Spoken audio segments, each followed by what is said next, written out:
On a avec nous Éric Blouin. Éric Blouin est un réalisateur. Il fait beaucoup de trucs pour Discovery. Et il a tourné un documentaire dans lequel il a utilisé la 5D pour Discovery, puis il est là pour nous en parler.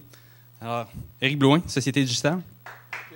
Est-ce qu'il y en a parmi vous qui ont eu l'occasion de tourner pas mal avec un appareil réflexe vidéo déjà dans un contexte professionnel, qui a osé le faire? Non? OK, parce que moi, c'est ça, je voulais surtout discuter avec des gens peut-être qui l'ont fait parce qu'on a éprouvé certains problèmes, évidemment. On a osé, on n'était pas game au début. Finalement, on l'a fait, puis on est quand même assez content du résultat. Mais comme vous disiez tantôt, les gars, c'est vraiment en fonction des besoins qu'on a. Nous, on avait vraiment un grand besoin pour avoir... Je voulais vraiment très, très peu de profondeur de champ dans ce que j'allais faire. Je voulais aussi quelque chose de très léger, mais qui pouvait quasiment ressembler à des shots qu'on fait parfois avec des jibs ou... Tu sais, au lieu de faire une grosse rig pour avoir un top shot puis d'aller grimper une grosse caméra sur un top shot, des trucs comme ça, je m'étais dit, est-ce qu'on serait capable de profiter du format extrêmement petit de ces caméras-là? Puis au début, on ne devait pas tourner avec ça du tout. Puis il y a Toby qui est trop gêné pour venir en avant, là, mais mon directeur photo, qui à un moment donné s'est mis à parler de ça. Puis moi, au début, je ne sais pas si tu te souviens quand tu étais arrivé, tu avais filmé ton bébé, tu sais, avec ça. Puis j'ai dit, comment, ça se fait pas.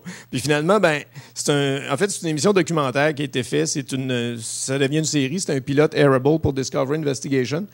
Puis ça devient une vraie série finalement. On leur a pas dit qu'on tournait les portions reenactments, les portions dramatiques avec ça, parce que ça figurait pas sur leur liste de caméras, mais on l'a fait quand même. Ça passe au QC bientôt, je vous en parlerai.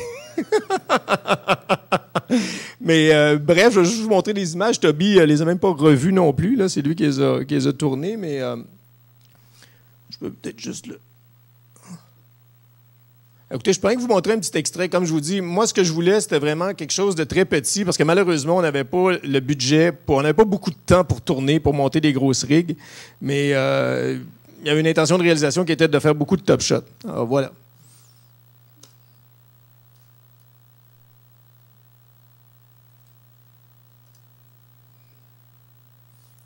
Il n'y a pas de son, en tout cas, pour vous donner une idée...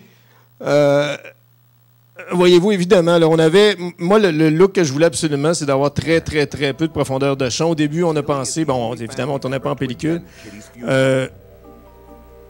Il fallait absolument qu'on tourne en vidéo, puis on a pensé utiliser un Pro 35 au début, mais ça aurait été d'autres problèmes, tu sais, parce que souvent, si tu veux absolument avoir ce look-là, le Pro 35, à un moment donné, s'impose, puis là, ça devient front-heavy, puis on dit souvent que ça, c'est pas fait pour faire du vidéo, si on veut, ou c'est pas fait pour faire du film, c'est fait pour faire des images fixes. Mais je peux vous dire que tourner avec un Pro 35, pour ceux qui l'ont fait, c'est pas un cadeau non plus, là, à moins d'être vraiment bien rigué, puis d'avoir le temps, puis tout ça. C'est front heavy, c'est pas reposant. Ça, c'était léger. Fait que même si on avait un budget documentaire qui était très petit, on a réussi quand même à faire quelques shots qui avaient bien de l'allure. Je vais juste vous montrer, je peux avoir le timeline. Voyez-vous, ça, là, je vais rien que vous montrer. Vous voyez, c'était tourné dans un cimetière. J'avais rien. On a tourné ça avec un boom de son. La shot que vous venez de voir. OK? C'est un boom de son. Honnêtement, moi, je me disais, ça va trop brasser, ça n'aura pas d'allure, mais le Kodak est tellement léger que, tout simplement, avec un fil sur le moniteur, on pouvait monitorer ça. On était mal rigué. Là. Pour la série, on va se monter une rig qui a plus d'allure, là, parce que là, on rentre en production pour 7 nouveaux épisodes, mais...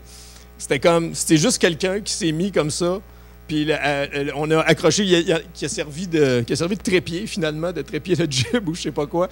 Puis en mettant le boom de son vraiment très, très, très étendu, il y en a un autre qui manipulait comme ça. C'est sûr que ça swing, il y a eu un petit peu de smooth cam en post-production, mais c'est le genre de shot que, bon, c'est sûr que j'aurais pas pu faire ça. J'aurais jamais eu le temps de monter une rig pour faire une shot surplombante à cette hauteur-là.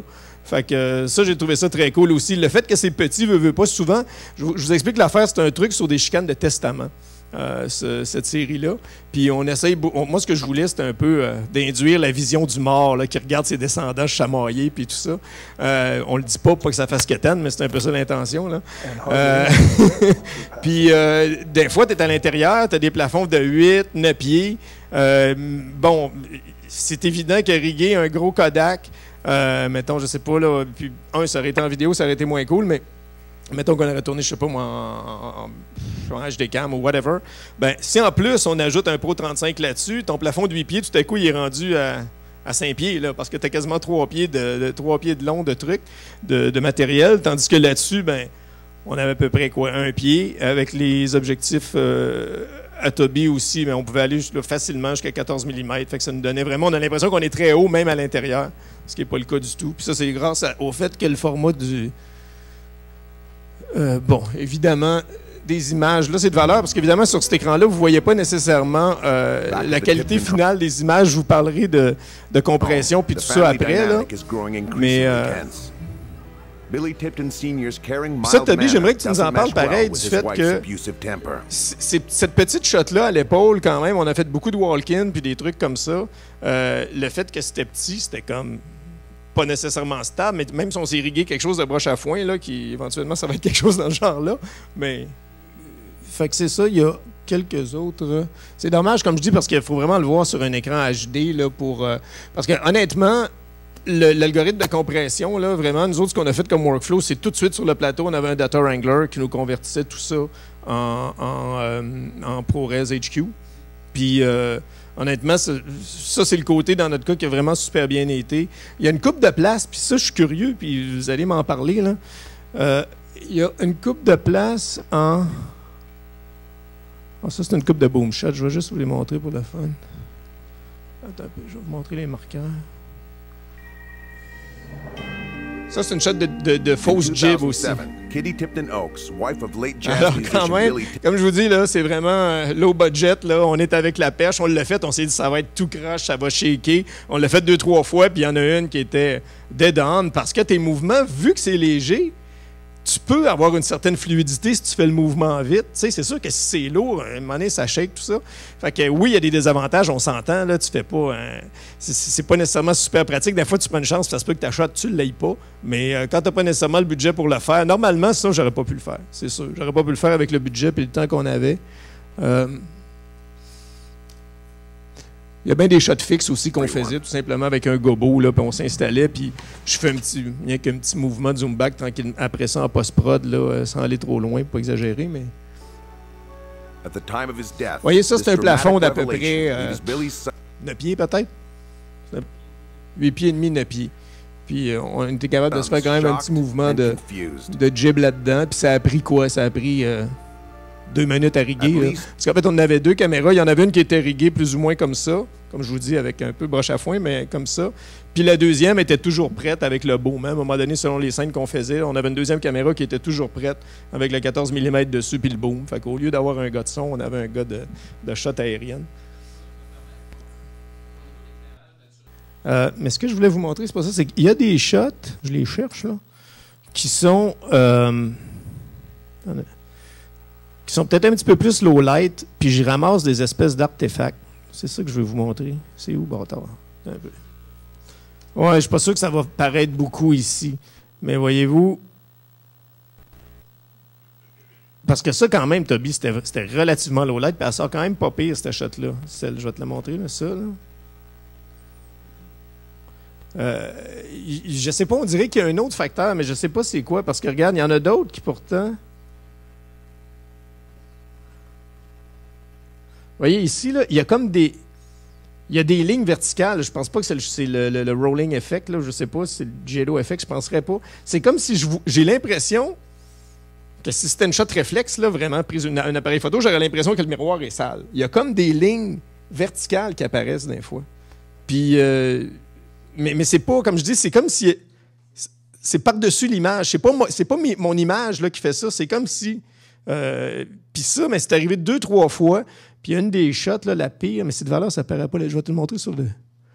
Ouais, non, mais ça, je l'ai partout. Là. Je l'ai sur le gros écran HD, là, béton. Là. Puis ça, c'est ça qui m'inquiète pour le QC, en fait.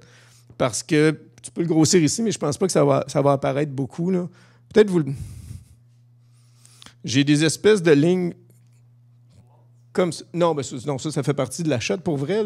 C'est dur à dire, on ne voit pas là-dessus. Il faudrait le voir sur un écran HD, vraiment. Puis ça m'a fait ça à 2-3 places. Puis j'étais bien curieux de savoir. Tes voix, hein? Puis ça, évidemment, ces lignes-là, on s'entend que dans le viewfinder, ça paraît pas. Là. À moins d'avoir un bon écran de la sortie HDMI, mais même là, la sortie HDMI est désactivée quand tu tournes. Donc, c'est ça, hein? Non?